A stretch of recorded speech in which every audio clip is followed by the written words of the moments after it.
class. This is the lab introductory video for lab number 7. ये lab जो है basically इसके अंदर हम एल्गोरिथम एल्गोरिथमिक स्टेट मशीन एएसएम्स को देखेंगे कि एएसएम्स क्या है। ऑल्दो हमने ये काम इससे मिलता जुलता काम किया हुआ है, लेकिन आज हम इसको डिफाइन कर लेंगे सो दैट कि आगे आने वाले हमारे हाई लेवल स्टेट मशीन वगैरह की तरफ ट्रांजिशन जो है वो इजीली हो सके। देखेंगे बहुत सारी चीज़ें ओवरलैप करती हैं, नाम नाम से हम थोड़े से डिफरेंट हो सकते हैं, लेकिन किया हुआ काम है आसान। एग्जाम्पल के तौर पे आ रहा है साइंड मल्टीप्लायर बनाना है बेसिकली यूजिंग साइंड एल्गोरिथम। आपने पढ़ा होता बूट्स एल्गोरिथम के नाम से। तो अब हम उसका बनाने लगे हैं मॉडल, हम उसको डिज़ाइन करने लगे हैं यूजिंग एल्गोरिथमिक स्टेट मशीन यानी एएसएम, जिसके अंदर आपके पास कंट्रोलर और डेटा पाथ अलग अलग होते हैं। तो देखते हैं कि ये काम कैसे होता है। और स्टेट मशीन ही हैं बेसिकली, क्योंकि कंट्रोलर प्योरली स्टेट मशीन है। आगे चलते हैं तो फिर मैं चीज़ों को मजीद समझाने की कोशिश करता हूँ। तो प्री लैब है बेसिकली जो आपके पास मल्टीप्लायर है, बाइनरी मल्टीप्लायर, ये एक बड़ा इंपॉर्टेंट कंपोनेंट है आपके किसी भी डिजिटल सिस्टम का। तो इसीलिए हम इस एग्जांपल को लेके चले हैं। जो अगली लैब आ रही है अगर उसको चेंज ना किया गया तो वो बेसिकली डिवाइडर की लैब है। तो उसको भी हम एग्जैक्टली इसी तरीके से रेप्लिकेट करेंगे। ये दोनों लैब्स क्योंकि एक किए हुए काम है जो कि शायद आप लोगों ने सीओए के अंदर भी किया हो। तो हम एक किए हुए काम को एक और तरीके से इम्प्लीमेंट करने लगे हैं। अब याद रखिएगा, ये दोनों काम जो कि अभी मल्टीप्लायर डिवाइडर हैं, ये सिंपल सीक्वेंशियल सर्किट यूज करते हुए या इवन सीक्वेंशियल ना भी करें कम्बिनेशनल सर्किट से भी इनको बनाया जा सकता है। लेकिन हमने ये कहा था कि जो स्टेट मशीन की अप्रोच है, स्टेट मशीन के जरिए हम हर किस्म का सिस्टम बना लेते हैं, हर किस्म की चीज़ बना लेते हैं, और वो ज़्यादा बेहतर होती है। उसको बाद में मॉडिफाई करना आसान होता है। काम सारा एक ही जगह पे नहीं होता, तो हम उसको ट्वीक बड़ी आसानी से कर सकते हैं। तो हम यही काम सीख रहे हैं इस डीएसपी की लैब के अंदर।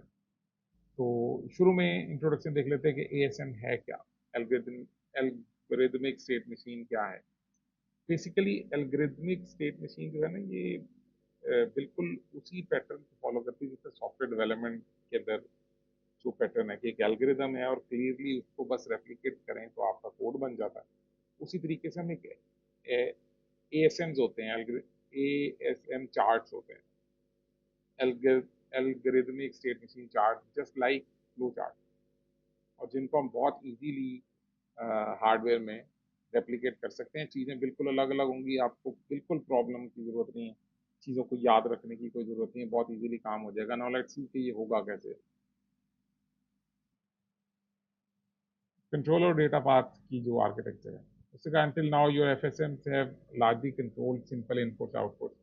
वेंडिंग मशीन की एलसीडी को हमने किया था, ये हमारी 5वीं छठी लैब है। To perform complex mathematical operation like multiplication, we adopt the controller plus database design style। अब डेटा पाथ क्या है? The muscle contain the registers, adder, shifters. ये वो है तो पूरी मशीनरी जो है जिसकी मदद से आप कोई काम करेंगे, कोई डिवाइस बनाएंगे, कोई ऑपरेशन परफॉर्म करने के लिए आपको चाहिए, आपको रजिस्टर चाहिए होंगे। मल्टीप्लिकेशन के अंदर रजिस्टर जो कि आपका डेटा होल्ड करेंगे। अब what do we mean by register? कि आपके पास हमने इसको चलाया हुआ है, इसमें हमने नेचुरल मार्क पेंसिल। ओके ठीक है, एक मिनट सिर्फ मैं मार्कर नहीं, मार्कर चलो ब्रश ही चलता है। ओके, तो हम जो कह रहे हैं कि हमारे पास कोई एक स्टोरेज होगी, या मैं माउस यूज नहीं कर रहा, चलो माउस कर हो गया। ओके, तो यहाँ हम क्या कह रहे हैं आपको, किधर चले गए हो? ओके, तो हम कह रहे हैं कि जो आपके पास साइन अनसाइंड मल्टीप्लायर है उसके अंदर रजिस्टर्स होंगे। रजिस्टर्स क्या करेंगे? अनसाइंड मल्टीप्लायर है क्या? पहले अगर हम उसकी ब्लैक बॉक्स बनाएं, अनसाइंड मल्टीप्लायर है जिसको हम एक मल्टीप्लायर इनपुट देंगे, एक मल्टीप्लिकेंड इनपुट देंगे। ठीक है, इस एग्जांपल के लिए शायद यहाँ अभी तक कहीं मेंशन नहीं हुआ, ये दोनों 4 बिट के हैं। ठीक है, मल्टीप्लायर और मल्टीप्लिकेंड। ठीक है, एक फॉर एग्जांपल किसी को अगर मल्टीप्लाई 3 into 5, तो हम कहेंगे 5 मल्टीप्लायर है, 3 मल्टीप्लिकेंड है। और again you know these can be commutative, आप इनको चेंज भी कर सकते हो, कोई फर्क नहीं है। फिर आपके पास इसकी आउटपुट क्या आएगी? इसकी आउटपुट एक प्रोडक्ट आएगी। अब याद रखिएगा, जब भी कभी दो n बिट्स के नंबर मल्टीप्लाई होते हैं तो आंसर जो है ना वो आपके पास 2n आता है। तो ये आपके पास 8 बिट का आंसर आएगा, क्योंकि दो 4 बिट के नंबर्स को मल्टीप्लाई कर रहे हैं। फिर आपके पास एक सिग्नल हमने जस्ट देखने के लिए, there can be a clock signal, या क्लॉक कैन बी नहीं, देयर शुड बी, लाजमी है, या क्लॉक है। अब ये कैन बी के लिए हमारे लगे हैं कि रीसेट हो सकता है। ठीक है, तो जस्ट समझाने के लिए हमारे पास एक और स्टार्ट का सिग्नल भी होगा। ऐसा नहीं है कि सिस्टम ऑन होगा और वो मल्टीप्लिकेशन करता रहेगा। हम अपने मल्टीप्लायर और मल्टीप्लिकेंट सेलेक्ट करेंगे और फिर स्टार्ट को पुश करेंगे। स्टार्ट कोई पुश बटन हो सकता है, कोई डिप स्विच हो सकता है। तो ये हमारे पास बेसिकली हमारा मल्टीप्लायर है। ठीक है, और हम कोई एक और एलईडी भी शो कर सकते हैं कि जी डन, रिजल्ट आ गया। ठीक है, ये आपके पास मल्टीप्लायर है। तो that becomes our black box, जो मैंने आपको कहा था कि आप ब्लैक बॉक्स के जरिए बनाएं। आपने अनसाइंड मल्टीप्लायर बनाना है, और अनसाइंड मल्टीप्लायर के लिए जो हम एल्गोरिदम इस्तेमाल कर रहे हैं वो आगे शायद हैंड आउट के अंदर भी आएगा। वो बेसिकली है सिंपल सा डिवाइड एंड वो शिफ्ट एंड ऐड वाला। अगर आपको याद हो, हमने एक बड़ा सादा सा एक एल्गोरिदम पढ़ा था कि बाइनरी में करना ना, तो 3 can be written as this and 5 can be written as this. 3 को 5 टाइम्स ऐड कर लें तो हमारे पास 15 आ जाएगा। सही है, तो अब हम उसको देखते हैं। अगर आपको ये चीज़ें क्लियर नहीं, तो ये चलो हम उसमें कर लेंगे अपने लाइव सेशन के अंदर। तो जो डेटा पाथ होगा इस पूरे मल्टीप्लायर का, वो data path will contain register जो कि आपके पास स्टोर करेंगे values for your multiplier and your multiplicand. इनके स्पेसिफिक नाम है जो कि आगे चल के हम इस्तेमाल करेंगे। ठीक है, कि मल्टीप्लायर को क्या कहते हैं, मल्टीप्लिकेंट को क्या कहते हैं, प्रोडक्ट को कैसे असाइन करते हैं। अच्छा, रजिस्टर्स आ गए, उसके अलावा क्या चीज़ें चाहिए हमें? ये भी एक फिर सामने, फिर हमें एडर्स चाहिए, क्योंकि साइंड मल्टीप्लिकेशन जो है वो एडिशन के थ्रू हो रही है। तो वी नीड एडर, हमें एक एडर चाहिए। एडर का हार्डवेयर ये अलग कंपोनेंट है। ठीक है, ये स्ट्रक्चरल प्रोग्रामिंग के जरिए हमने एडर बनाए हुए हैं, या नहीं बनाए तो अब हम VHDL में तो प्लस के जरिए ऐड कर सकते हैं। तो हमारे पास एडर होगा, एडर दो इनपुट्स लेगा। एडर को हम सिग्नल देंगे। ठीक है, कि इसने कब वैल्यू लेनी है। और ऑब्वियसली जो आंसर है, जो वैल्यूज हैं वो रजिस्टर से आएंगी। 2-3 रजिस्टर्स होंगे, उनसे वैल्यूज आएंगी और आंसर किसी और रजिस्टर में चली जाएंगी।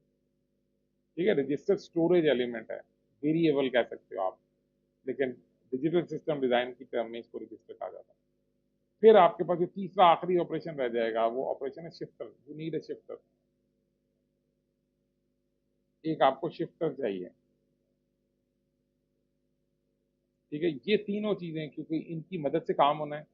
रजिस्टर ने कब वैल्यू देनी है, रजिस्टर ने कब वैल्यू लेनी है, रजिस्टर ने कब शिफ्ट करना है और वैल्यू लेनी है, ये सारा काम जो है ये कंट्रोलर करेगा। डेटा पाथ विल कंटेन सारे the muscle, register, adder, shifter, जो कि एक्चुअल मैनिपुलेशन करेंगे। और it take control signal from the controller and send back status signal। ये स्टेटस सिग्नल आपको देता रहेगा कि आप, अभी हम इम्प्लीमेंटेशन में देखेंगे कि हमें एक काउंटर है, ये 4 बिट का है, तो इसको 4 आइट्रेशन करनी चाहिए। हम 4 बिट तक ये काम करते रहेंगे और एक काउंटर की वैल्यू, एक और काउंटर की वैल्यू हमने रखी होगी, जिसकी बेस पे कंट्रोलर ये डिसाइड करेगा कि अब मैंने क्विट करना है, अब मैं कौन सी स्टेट पे घूमूंगा, क्या करूँ। तो ये डेटा पाथ हो गया। कंट्रोलर का पार्ट क्या है, ये एक्चुअली द ब्रेन है, brain behind all all the working, कि कब किस चीज़ में काम करना है। ठीक है, तो प्लीज इस अप्रोच को याद रखिएगा। हम चाहेंगे कि आगे जितने भी लैब्स हों वो इसी अप्रोच के जरिए। तो जो कंट्रोलर है वो प्योरली एफएसएम के थ्रू बनेगा, वो स्टेट मशीन के थ्रू बनेगा, जो हम अभी तक पढ़ते हैं। सही है। जो ऊपर वाला डेटा पाथ है, जो मसल है, वो आप जैसे भी चाहो बना लो। आप कंकरेंट कोड लिखना चाह रहे हो वो लिख लो, आप combinational logic, sequential logic, it's your go. ठीक है, आप जैसे इसको करना चाहते हो। ओके, अब चलते हैं अनसाइन मल्टीप्लायर। अनसाइन मल्टीप्लायर क्या करेगा, to multiply two 4 bit numbers, multiplier Q and multiply multiplicand N. ये देखो मैंने कहा था इसको नाम दे देंगे। तो जो मल्टीप्लायर है, इसको अगर मैं यहाँ से इरेज करूँ,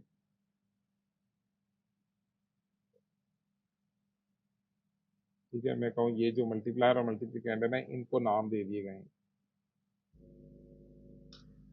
इसको नाम दे दिया गया है एम, और एक है आपके पास क्यू। ठीक है, इनिशियलाइज एक्यूमुलेटर ए, एक्यूमुलेटर ए एक और चीज आ गई आगे। ठीक है, एक्यूमुलेटर रजिस्टर भी हमें चाहिए होगा, जो बेसिकली एक्यूमुलेट करेगा to zero and the sequence S C to 4। ये बेसिकली हम आगे चल के देखेंगे कि एक्यूमुलेटर ही हमारा प्रोडक्ट है। यही आंसर है, यही हमने आगे असाइन कर देना है अपने आउटपुट को। ठीक है, तो VHDL के अंदर हमें थोड़ा सा इसका ख्याल रखना पड़ेगा कि प्रोडक्ट को हम यहाँ क्यों यूज नहीं कर रहे, जो कि हमने वहाँ डिफाइन किया। तो ये थोड़ी सी VHDL कोडिंग है जो कि हम देखते हैं। ओके, करना क्या, इनिशियलाइज कर दिया, सीक्वेंस काउंटर को 4 कर दिया। अब आपसे मैं ये सवाल ना लाइव क्लास में पूछूंगा कि सीक्वेंस काउंटर को 4 क्यों किया, क्या सीक्वेंस काउंटर को कुछ और किया जा सकता है। ठीक है, और अगर हम इसको 4 से बढ़ा दें, तो अभी बाकी आपने सारा कोड और बाकी सारी चीजें समझ गई। अगर हम इसको 4 से बढ़ा दें तो क्या फर्क पड़ेगा हमारे काम के अंदर, ये चीज आपने मुझे बतानी है। ठीक है, सवाल को ध्यान से आंसर कीजिएगा। Check the least significant bit LSB of Q. आपने, आपके पास दो हैं, क्यू मल्टीप्लायर है, एम है।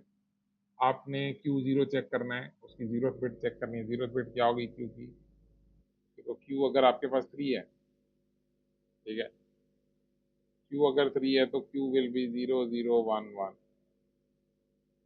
और मल्टीप्लायर अगर अगर मल्टीप्लिकेंट आपके पास 5 है, तो वो इसको चेक करेगा, इस वाली बिट को हमेशा। सही है, इस वाली बिट को चेक करेगा।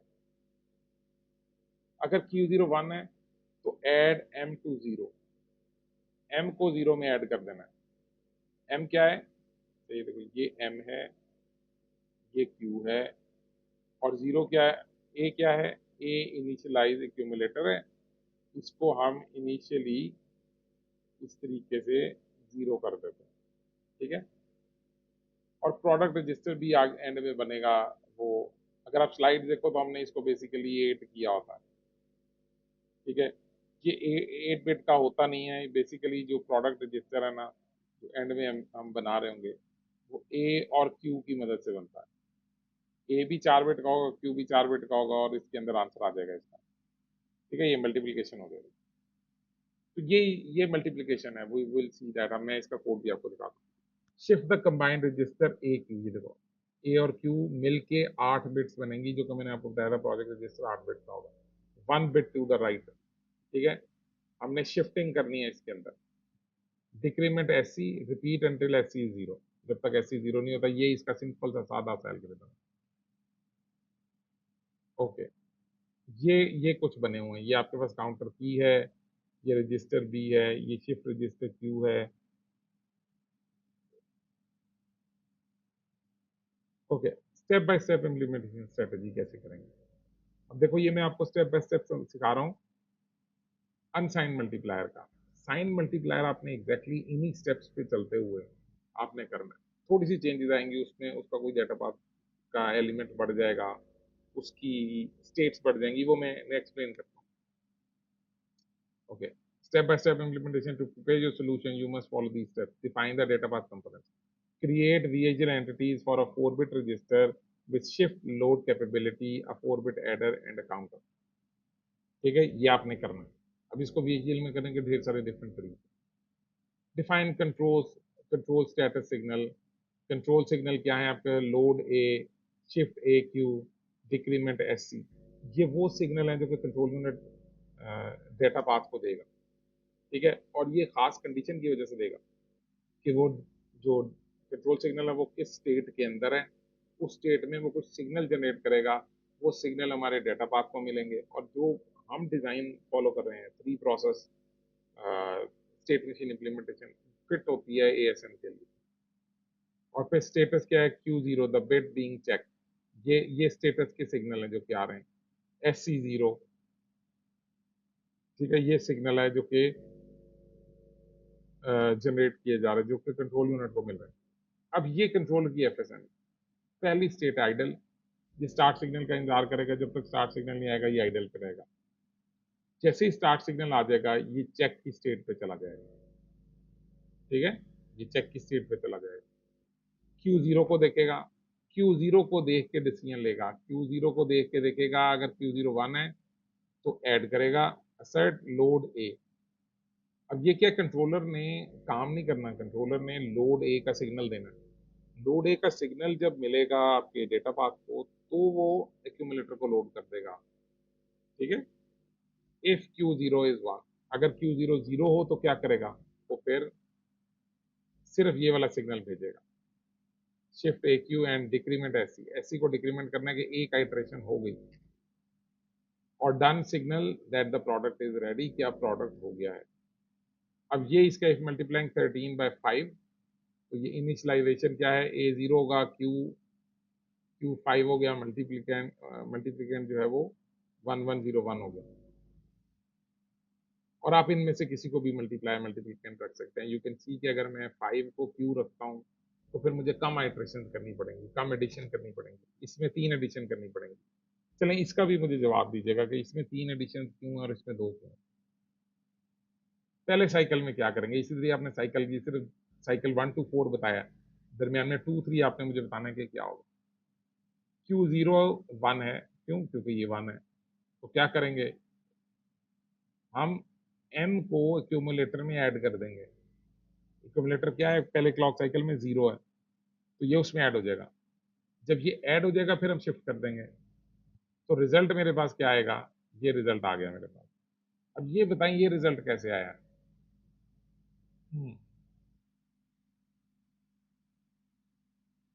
जी क्लास, राइट शिफ्ट किया है. ठीक है, राइट शिफ्ट क्या होगा? What is right shift? Right shift क्या है? राइट शिफ्ट ये है, अगर आपके पास कोई नंबर है 1 2 3 4, इन पे मैं लिख भी दूं 1 2 3 4. अगर मैं इसको राइट शिफ्ट करूं तो this is my right hand, this is right side. Answer क्या आएगा? 1 2 और 3. ये वाला जो 0 है ये डिस्कार्ड हो जाएगा और यहाँ 0 आ जाएगा. सही है. This is called shift right. और ये कैसे करते हैं? बड़ी आसानी. ये हमने COA के अंदर भी देखा हुआ, नहीं तो मैं अभी अभी आपको दिखाता हूँ. जब सारी शिफ्टें हो जाएंगी तो ये वाला आंसर आएगा. और जल्दी से मैं आपको इसका सोल्यूशन दिखाता हूँ कि VHDL कोड इसका क्या है. देखो, अब मैं आपको कंप्लीट कोड इसका दे रहा हूँ. सही है. आपने क्या करना है? आपने इसकी FSM बनानी है. ठीक है. और जो कोड है उसी को देखते हुए आपने बूट्स एल्गोरिथम का कोड जो है ना वो लिखना है. और फिर मुझे चेक भी कराना है ऑब्वियसली. ये देखो जी, ये लाइब्रेरीज ऐड कर ली. ये इसका अनसाइंड मल्टीप्लायर का कोड आया. ये इसकी जो हमने ब्लैक बॉक्स बनाया था ये इसका ब्लैक बॉक्स है. 4 बिट के लिए कर रहे हैं तो 4 बिट का MN और QN है हमारे पास. ठीक है. वंस दिस इज डन तो अब हम देखते हैं कि क्या कर रहे हैं. थोड़ा थोड़ा करके ना यहाँ साथ साथ लेके आ रहा हूँ बजाय इसके कि कंट्रोल Z. अच्छा, ये देखो architecture structural of unsigned multiplier is, अब ये मैं स्टेट मशीन बनाने लगा हूँ। देखो स्टेट डायग्राम जो है उसकी स्टेट्स यहाँ 5 मेंशन है, ठीक है। यहाँ थोड़ा सा नाम डिफरेंट हो गया, idle, check, add, shift, finish. Finish को हम डन भी कर सकते हैं जो यहाँ डन लिखा हो, और सिग्नल, करंट और नेक्स्ट, ठीक है। सिर्फ बताने के लिए कि ये कुछ और नाम के भी वेरिएबल्स हो सकते हैं, इनके बनाने से आपकी स्टेट मशीन नहीं बनती, सही है। फिर डेटा पाथ सिग्नल्स क्या हैं आपके पास, डेटा पाथ में मुझे रजिस्टर चाहिए थे, ठीक है, जो वैल्यू स्टोर कर सकें, सिग्नल ए, एम और क्यू, ठीक है। हमने वैसे अगर सीओए आपको याद हो तो हम कहते हैं कि यार ए और क्यू की मदद से ना एक ही प्रोडक्ट रजिस्टर बना लो, इनको अलग अलग ना रखो, लेकिन चलो ऐसे ऐसे कर रहे हैं, ये भी एक तरीका है। ये क्या है, ये अनसाइंड 3 डाउन टू 0 है, ठीक है। अगर आप इसको स्टैंडर्ड लॉजिक भी कर देंगे तो फर्क नहीं पड़ेगा, लेकिन चूंकि हमने इस पे एडिशन सब्ट्रैक्शन करनी है ना, शिफ्टिंग करनी है, तो वो उसके लिए ये ज़रा अच्छा रहेगा। एक सिग्नल सी है कैरी बिट के लिए, क्योंकि एक कैरी बिट आएगी जब एडिशन हो रही है, और ये हमारे पास कंट्रोल सिग्नल है, रेंज है 0 to 4, ठीक है। इसकी वैल्यू 0 से 4 रह सकती है। ये कंट्रोल सिग्नल्स हैं जो कि हमने डिफाइन करने हैं, ठीक है क्लास। ये control signal, load init, enable add, enable shift, decrement SC, ये क्या है, स्टैंडर्ड लॉजिक सिग्नल्स हैं जिनकी मदद से हमने ये सारा काम करना है। बिगिन, प्रोसेस 1 स्टेट रजिस्टर, वही वाला जो मैंने आपको कहा था याद किया हो आपने, state register, process clock, reset, if reset is 1 then current is idle, current हमारी जो मेन स्टेट है, और अदर राइजिंग एज के ऊपर करंट को नेक्स्ट कर देंगे, दैट्स इट। स्टेट रजिस्टर हमने ऐसे ही बनाया हुआ। दूसरा प्रोसेस था हमारे पास नेक्स्ट स्टेट लॉजिक, के नेक्स्ट स्टेट पे कब जाएंगे। अब आप यहाँ गौर कीजिएगा कि यहाँ सिग्नल नेक्स्ट स्टेट लॉजिक के अंदर सिग्नल जनरेट करवा रहे हैं, प्रोसेस नहीं कर रहे। इसको समझिएगा, ये 3 स्टेट मॉडल जो हम बना रहे हैं, इसमें हम क्या कर रहे हैं कि हम सिर्फ, देखो हम आइडल पे हैं, अगर स्टार्ट का सिग्नल नहीं आता तो हम आइडल पे ही रहेंगे, और अगर स्टार्ट 1 है तो हम नेक्स्ट स्टेट चेक पे चले जाएंगे। अब देखो हम नेक्स्ट स्टेट पे जा रहे हैं, ये कुछ बच्चों ने मिड टर्म में गलती की थी, वो इसको भी करंट लिख रहे थे यहाँ, और तब हमें वो मल्टीपल ड्राइवर का इशू आ रहा था कि जी करंट ऊपर भी असाइन हो रहा है, करंट नीचे भी असाइन हो रहा है, तो मैं किसको चलाऊं, क्योंकि प्रोसेस ने कंकरेंटली चलना था, ठीक है। इस चीज का ख्याल रखना है, नेक्स्ट स्टेट पे काम करना है हमने, और यहाँ मैंने कहीं करंट स्टेट को नेक्स्ट स्टेट नहीं किया हुआ, कुछ भी नहीं किया हुआ, we don't have to do it, ठीक है। वो अंडरस्टूड है कि करंट और नेक्स्ट की क्या वैल्यू है। अब इस कोड को देख के आप मुझे बताइएगा, तीसरा सवाल आ रहा है कि करंट और नेक्स्ट की वैल्यू क्या है, ठीक है। डिफॉल्ट वैल्यू क्या मिली हुई है इन्हें, क्या करेगा। अब केस लगाया हुआ करंट पे, ठीक है, केस लगाएंगे करंट पे और वैल्यू साइन करेंगे नेक्स्ट को, ठीक है। नेक्स्ट स्टेट लॉजिक को इस तरह देखना, जब आइडल है तो ये स्टार्ट पे ये, अच्छा चेक पे आएगा तो क्या करेगा, चेक पे आके देखेगा अगर Q0 1 है, जो हमने कहा था हम चेक करेंगे, Q0 अगर 1 है तो नेक्स्ट ऐड पे जाओ, अगर Q0 0 है तो क्या करो, सिंपल शिफ्ट पे जाओ, ठीक है। शिफ्ट, अगर ऐड है तो नेक्स्ट स्टेट शिफ्ट है, क्योंकि ऐड के बाद भी शिफ्ट करना है। एडिशन सिर्फ तब की जाएगी जब लास्ट बिट 1 है, शिफ्ट हर हर दफा किया जाएगा, हर दफा शिफ्ट का काम।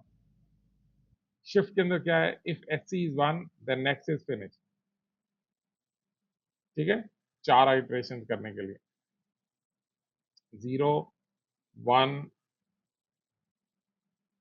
अच्छा अभी देखते हैं ये SC1 कैसे हो रहा है, क्योंकि यहाँ हमने इसको वैल्यू साइन की हुई है।